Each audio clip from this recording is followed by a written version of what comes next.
That's where I long to be with my three good companions, just my rifle, pony and me. Microciné, bonjour. Alors déjà, avant de commencer cette émission, vous avez remarqué que j'ai une extinction de voix. J'en suis vraiment désolé, mais malgré une extinction de voix, on est là, on résiste et on continue encore de parler de cinéma. Et Dieu sait qu'aujourd'hui, c'est très important. Un film est sorti le 12 janvier dernier. C'est considéré par certains comme le meilleur film de l'année 2022, alors qu'il nous reste encore 11 mois.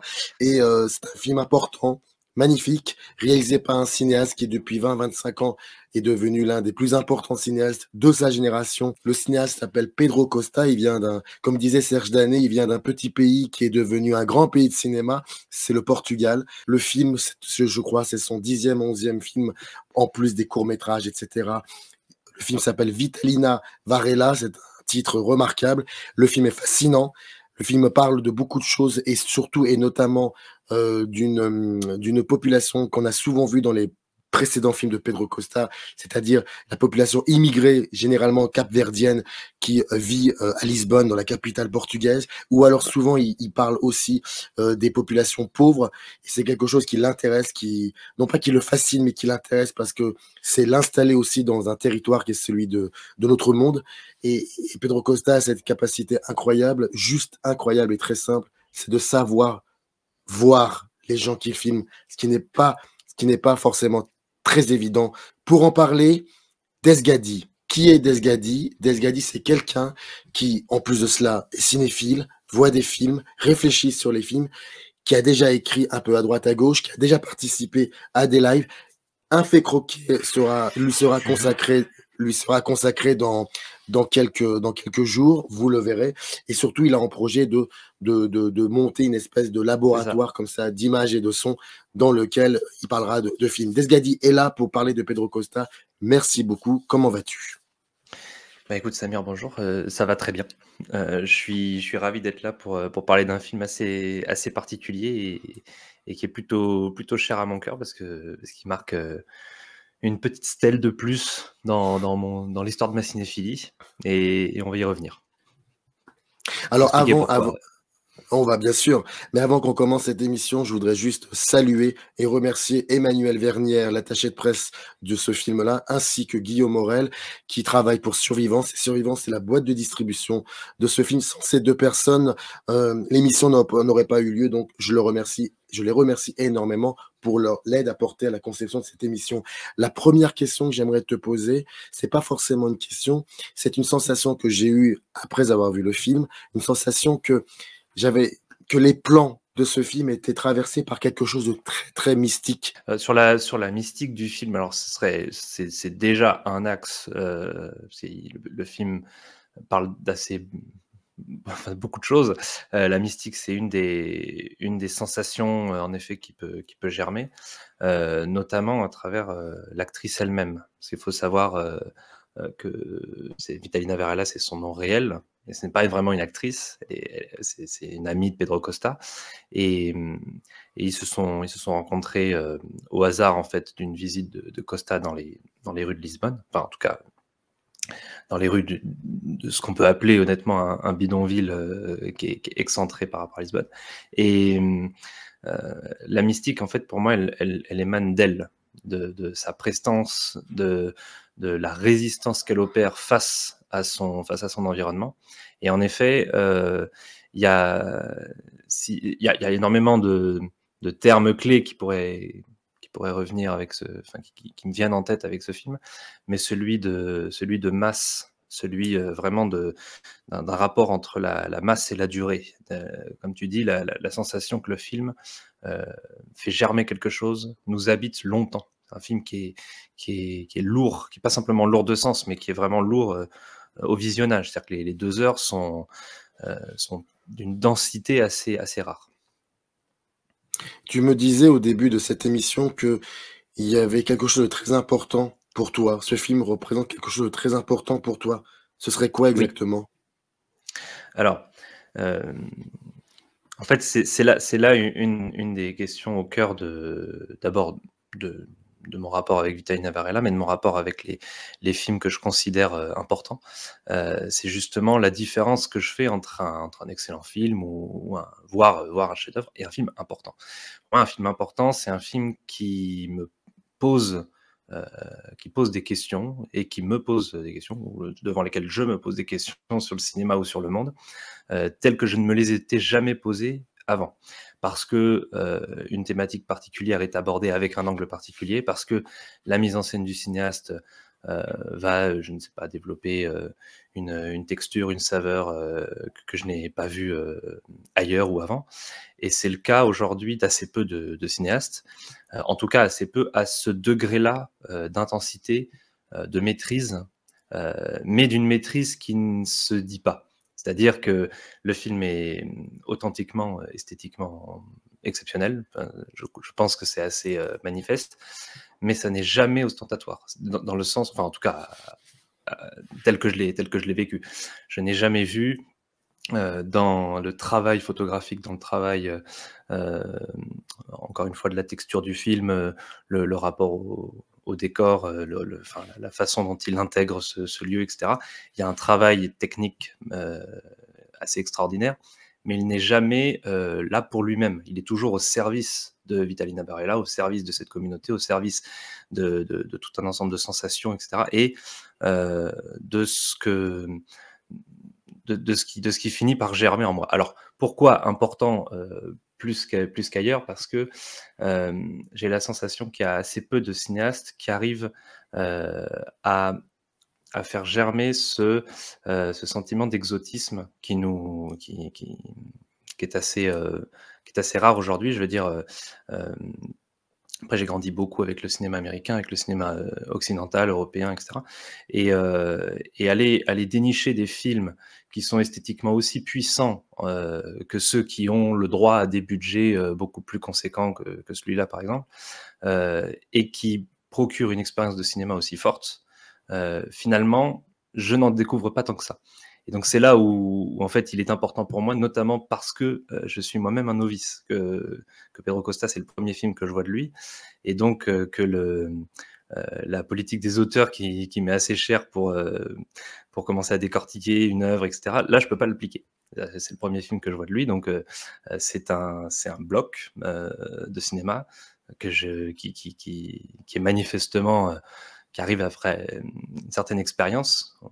Il est évident que c'est pas un premier film, et quand on commence à s'intéresser un peu au cinéaste, on voit même qu'il y a tout un lien, toute une collection de films qui sont liés les uns aux autres, et donc c'est une fenêtre à la fois sur ce cinéaste-là évidemment, mais aussi sur un monde que je connais pas. Donc le monde de ces migrants capverdiens qui essayent de reconstruire vainement un monde, une communauté, à travers un espace qui n'est pas le leur, et qui est même, dans le film en tout cas, qui n'apparaît à personne.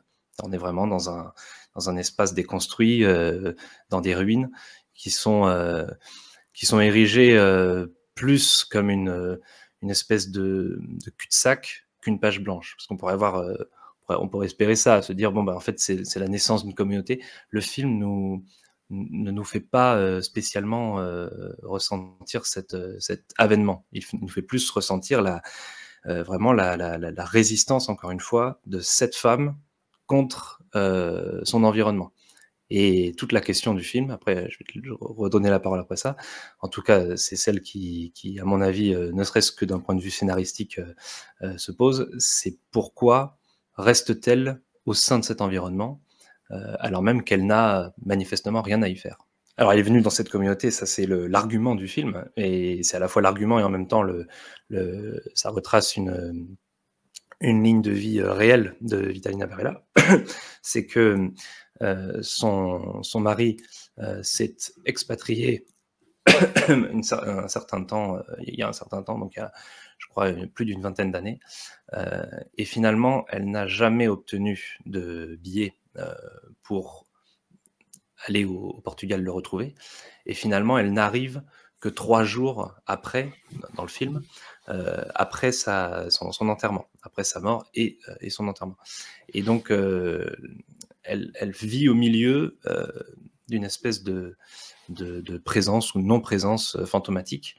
Et, et justement, on met du temps dans le film à comprendre, si tant est qu'on comprenne, ce qu'elle vient chercher exactement.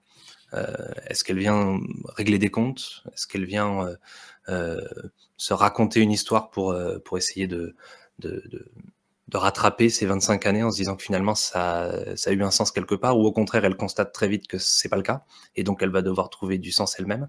Pour moi, ça se pose sur au niveau de la maison. C'est-à-dire que le projet, la mémoire qu'elle a et le projet qui émane de ses souvenirs entre son mari et elle, c'est celui de la construction d'une maison dans leur petit paradis qui était le Cap-Vert. Et le fait qu'elle arrive dans une maison aussi délabrée et aussi mal entretenue et finalement aussi mal conçue par son mari avec qui, pour le coup, elle avait travaillé correctement et avec lequel elle avait donné du cœur, finalement, elle se dit, est-ce que le fait de reprendre cette maison, de la réparer pour perpétuer et rattraper son travail et son œuvre, ne va pas rattraper le cours des choses? Bon. Et ça, c'est toujours d'actualité. Là, je tire cette info de Cyril Neyrat, qui est critique de cinéma et qui a écrit un bouquin magnifique sur Costa, et avec qui on a pu discuter après une séance, c'était vendredi dernier. Et il nous racontait que Vitalina Varela, encore aujourd'hui, continue de réparer, de restaurer cette maison, et qu'on continue de se demander pourquoi elle reste depuis tant d'années dans ce lieu qui finalement ne lui appartiendra jamais vraiment. Mais c'est justement cet interstice, cette question qui dans la figure de Vitalina Varela en fait est symbolisée, mais qui en fait est une question politique beaucoup plus large, à savoir comment recréer une communauté, comment faire réapparaître un peuple au sein d'une terre qui ne veut pas d'elle, de cette communauté. On a cette impression un peu particulière quand on la voit évoluer au sein de cette communauté qui ne veut pas d'elle. Et sachant qu'elle a vécu ailleurs, aux îles Cap-Vert, on a cette impression qu'elle a le pied entre le monde des vivants et le monde des morts. C'est ça, et c'est à mon sens, elle porte en elle quelque chose qui moi m'est cher, c'est ce sentiment que tout deuil ou toute souffrance doit être traité de façon alchimiste. Dans le sens, si je pars des confins de la terre ou vraiment du plus profond de mon âme, et qu'il y a à cet endroit-là une espèce de matière noire, qui là est véritablement le deuil qui se déverse sur tout son environnement, alors je vais essayer malgré tout de reconstruire quelque chose, de m'élever. Et ça, véritablement, et pour moi illustré vraiment dans les toutes dernières images du film et dans le dernier virage, où c'est absolument magnifique. La caméra n'a fait que comment dirais-je, capturer sa souffrance et le poids du temps sur elle et le poids de l'espace sur elle. Et finalement, le premier plan qu'on a vu d'elle, c'est celui d'une descente de l'escalier de l'avion qui l'a amenée jusque-là. La première réplique qu'elle reçoit, en tout cas le premier dialogue qu'elle a, c'est celui d'une femme qui vient, elle, de ce quartier délabré, et qui lui dit « Ta place n'est pas ici, tu n'as rien à faire ici ». Elle traverse tout le film, et à la fin, finalement, on la voit remonter des marches, celle de sa propre maison.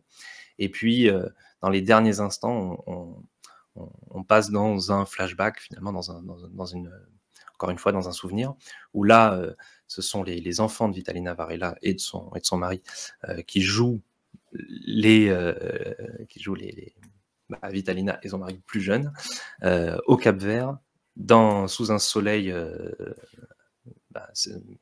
éclatant, là où tout le film se déroule de nuit, ou en tout cas dans une pénombre la plus totale. Et cette note lumineuse finale est vraiment, pour moi, l'espèce de résultante de toute l'alchimie, de tout l'effort qui a été fait, de toute encore une fois, hein, c'est le mot qui me revient tout le temps, mais de toute l'existence qu'elle a opéré pendant tout son parcours. Je sais pas si tu l'as remarqué, j'en suis persuadé, c'est cette utilisation impressionnante de gros plans. Tu vois, par Oui, exemple, quand Vitalina arrive à l'aéroport, il y a un gros plan fascinant sur son pied. oui, Et d'ailleurs, je renvoie celles et ceux qui nous regardent à l'article de Jean-Michel Fredon sur Projection Publique, SLET, où il parle de ce moment-là, de ce pied comme quelque chose de très important. Et le film n'est que ça, en fait. Et ce gros plan-là, et c'est ça qui fait la force de Pedro Costa, c'est qu'à aucun moment, via ce gros plan, on ressent une forme de souffrance. Pas que. Il y a autre chose aussi. Et je voulais savoir, est-ce que déjà cet aspect-là t'a t'a marqué? Et si oui, est-ce que comment tu verrais quoi, tu y verrais quoi dans cette utilisation du gros plan? J'avais dit qu'il y avait plusieurs mots-clés qui émanaient du film. Bon, je crois que vous avez compris que le mot résistance est un des mots que j'associe le plus.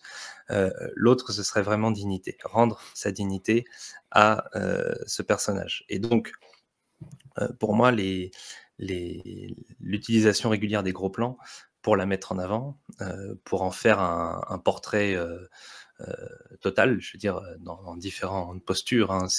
Ça peut être vraiment son visage, ça peut être tout son buste, tout son corps ou son pied. Le fait de mettre en valeur l'ensemble de son corps, pour moi, et surtout avec ces techniques-là, avec cette application-là, c'est rendre à une personne de cette communauté-là, qui serait donc Vitalina Varela, amie de Pedro Costa, bon, le droit finalement d'accéder à une imagerie qui serait celle du cinéma hollywoodien classique ou du cinéma mythologique tel qu'on le connaît.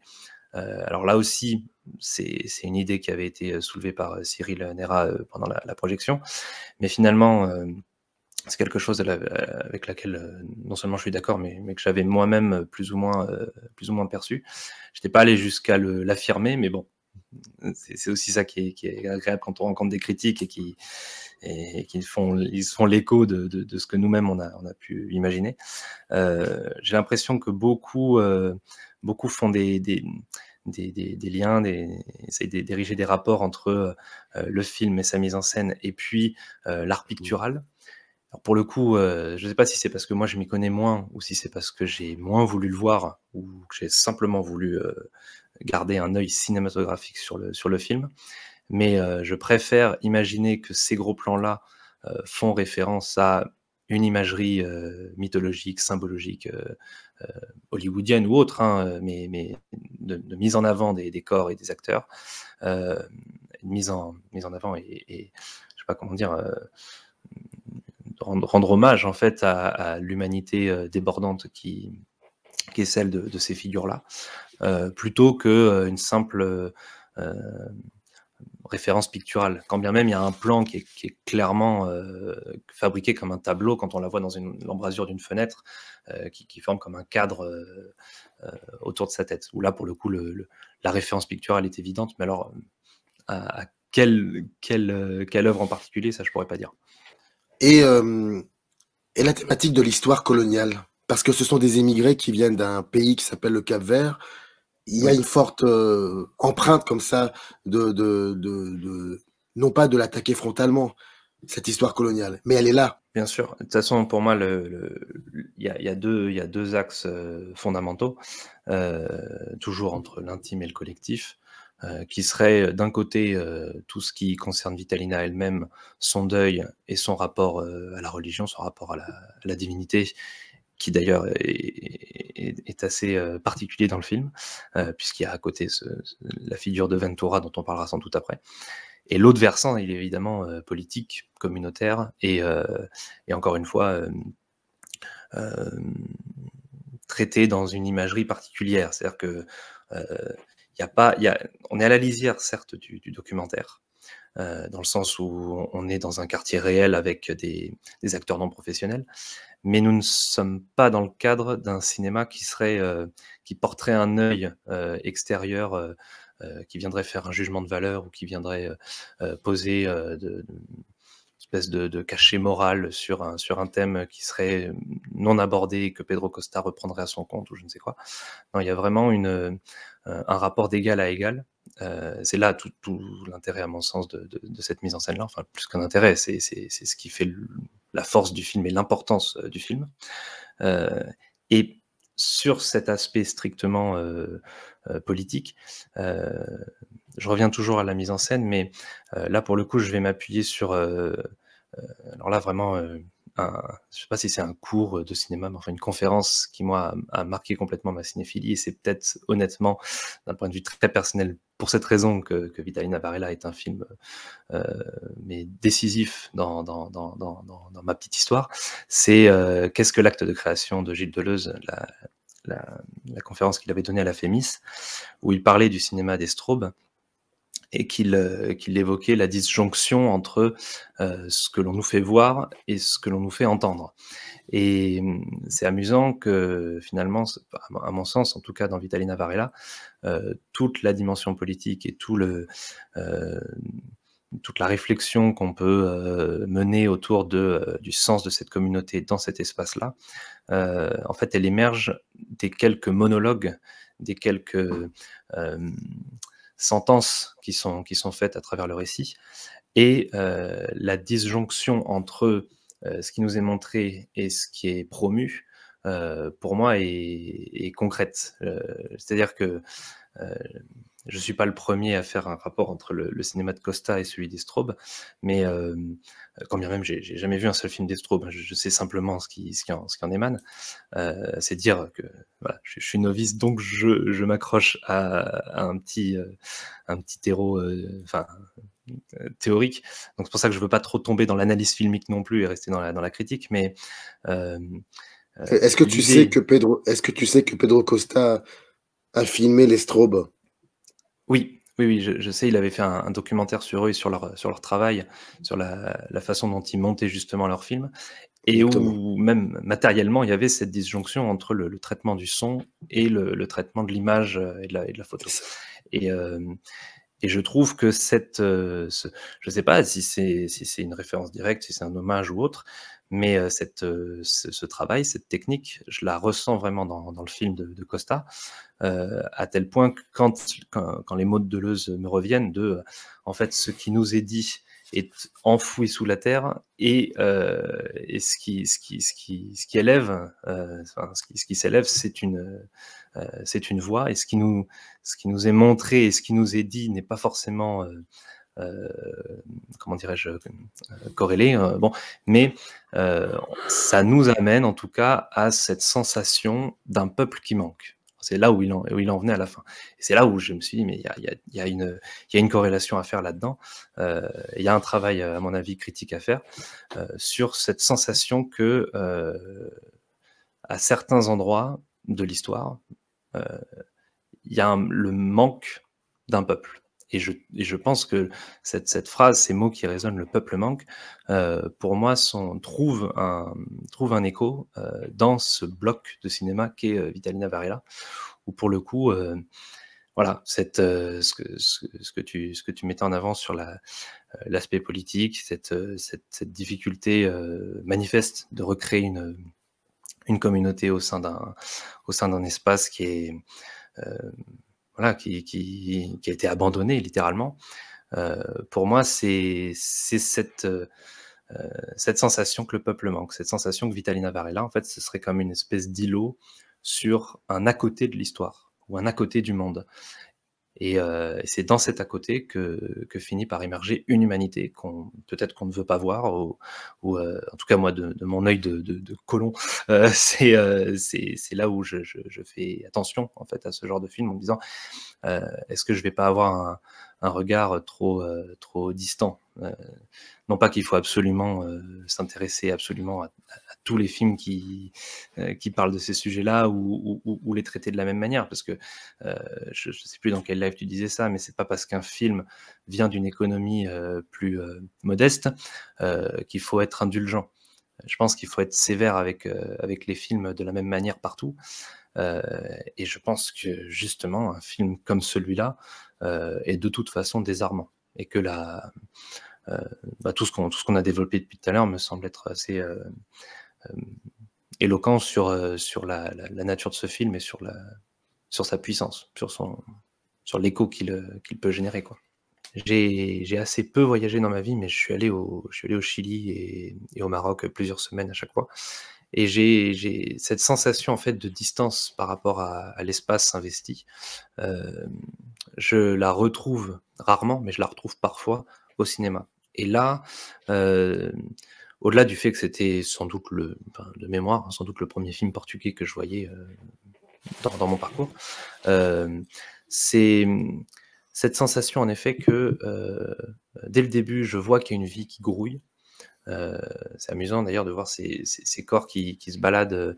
Je crois qu'il y a pratiquement aucun mot pendant quelques minutes et au bout d'un moment, il y a juste un homme qui sort d'une maison et qui dit on y va, let's go, allons-y.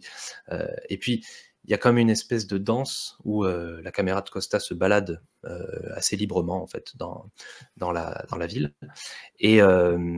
Et tout de suite, moi, je me sens étranger. Je me dis, bon, alors là, je vais devoir un peu baisser la garde, regarder tout en bas ce que Costa essaye de mettre en avant.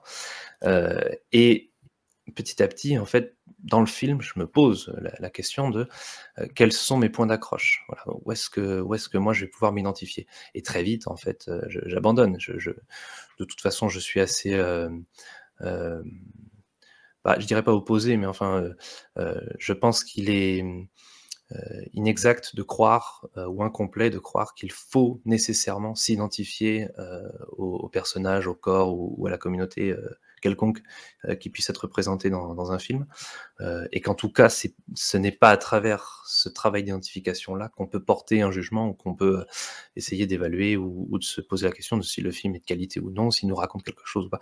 Pour moi, le film est un objet qui est libre, qui n'a rien à faire, qui n'a pas de, il n'a pas de rôle, il n'a pas d'utilité particulière, il ne nous doit rien en fait, et c'est à nous de s'adapter à lui. Et devant un film aussi des accents perturbants, inhabituels que celui-là, en tout cas pour un cinéphile comme moi qui n'est absolument pas grandi avec ce type d'œuvre-là, mais vers lesquelles je viens petit à petit depuis quelques années.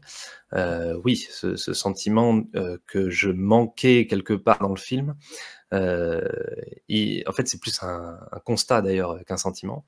Et derrière, finalement, c'est le film qui me complète. C'est-à-dire que je finis par me dire, bon, ben voilà, dans la galaxie de films que j'ai découvert ces quelques derniers mois ou années, celui-là apporte quelque chose de singulier.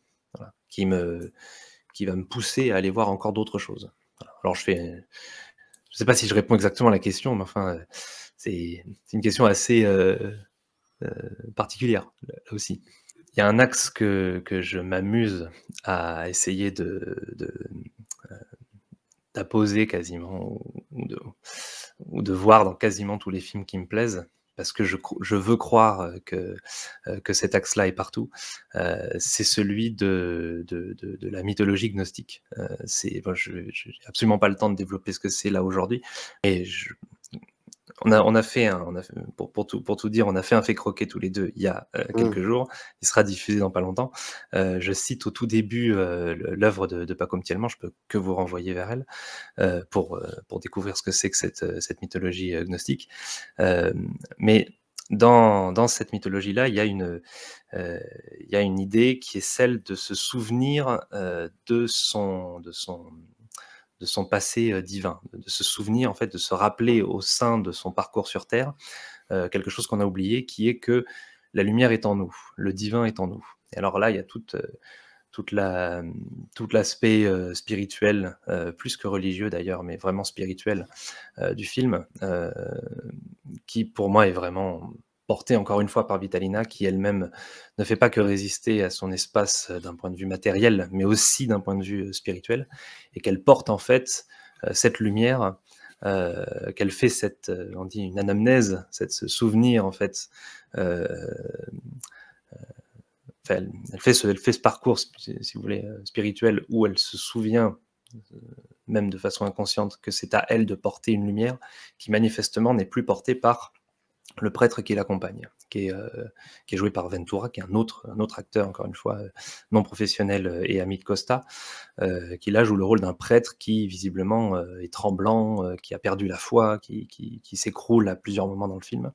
Et c'est à elle de reprendre le flambeau. Et ça, c'est une idée à laquelle j'attache énormément d'importance. L'idée qu'en fait, il n'y a pas à attendre d'un système, d'une catégorie quelconque, ou d'une hiérarchie quelconque, ou d'un dogme quelconque, un éveil.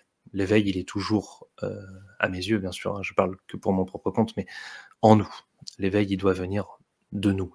Et la force de cette femme qui n'a manifestement rien à voir avec moi, je veux dire, elle n'a ni le même âge, ni les mêmes préoccupations, ni la même nationalité, bon. Eh bien, à mon sens, dans quelques interstices, quelques secondes du film, quelques images éparses, alors là, je pourrais pas vous citer lesquelles parce que c'est beaucoup trop délicat, mais elle porte quelque chose que moi-même j'essaye humblement de porter, même dans ce monde. Voilà. Donc c'est un rapport extrêmement personnel, mais voilà, je tenais à prendre 3-4 minutes pour le soulever. Merci beaucoup. Je rappelle encore une fois de plus, le film est sorti le 12 janvier. Il est réalisé par Pedro Costa. C'est son dernier film en date. Allez-y, courez-y. C'est un film absolument incroyable et édifiant. Et on vous invite. On se retrouve donc dans quelques jours pour le fait croquer. Et très très vite, j'espère voir ta chaîne YouTube dans laquelle on te verra un peu comme ça évoluer au travers des films que tu as envie de questionner. Et avec qui tu as envie de les questionner aussi. Exactement. Merci. Exactement. En tout cas, merci beaucoup. Ça viendra. Merci beaucoup. Merci à toi. Merci à toi. Générique. Up arrive in the canyon, that's where I long to be, with my 3 good companions, just my rifle, pony and me.